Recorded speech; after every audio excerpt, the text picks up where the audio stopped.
Call it a graveyard, a boneyard, skeletal remains, not of people, but planes. It's almost like every piece on an airplane can be reused. It's almost like the plane is cannibalized. That's really what you're doing. Yep. And it was just cut in half. Yep, just cut in half. A DC-10. It's all done with a handsaw. To get at the guts of the plane. And after this part, we'll just start slicing it like a banana. Slicing and selling. Everything from the steering wheel to the wheel to the lavatory to the ovens, everything. Parts and pieces sold to airlines around the world. Delta, United, or UPS, Lufthansa, Air France, anybody that wants to buy it. The Laurenburg Maxton Airport in Scotland County, where planes go to die. Perched at the end of an old taxiway, put out to pasture, their paint faded, but their parts salvageable, reusable. Yeah, it goes on the back of the airplane. It's one of the body panels on that. This is going on an Airbus. An Air France Airbus.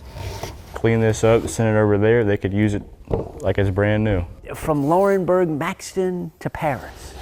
It's crazy how this is right here in North Carolina. It's going to go halfway across the world to be on an airplane. The part will fly again, but the plane it came off of never will. So they've just cut the wing off. Charlotte Aircraft Corporation is the company that does the dissection. Each little tiny piece, everything we can sell. Including the engine. Everything we can so far. How did the company begin? So in 1953, my grandfather went to Louisville, Kentucky and found a restaurant. It was a fuselage of an airplane much like this, buried in concrete.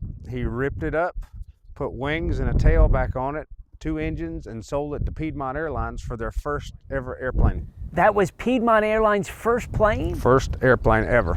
And from there to buying and selling airplanes all around the world, then came down here to Laurenburg Maxton and we started parting them out. You can make some money off these planes. And it's so much cheaper than buying something new from Boeing. But not cheap. It was $26,000 used. Just for one tire? Just for one tire. And we get to take them apart and clean these things and put it back together. It's really fascinating. They're a lot bigger than you think they are. I mean, you look up in the sky, you're like, that looks really small, and you get one right in front of you, you're like, wow. And parts of it will fly again.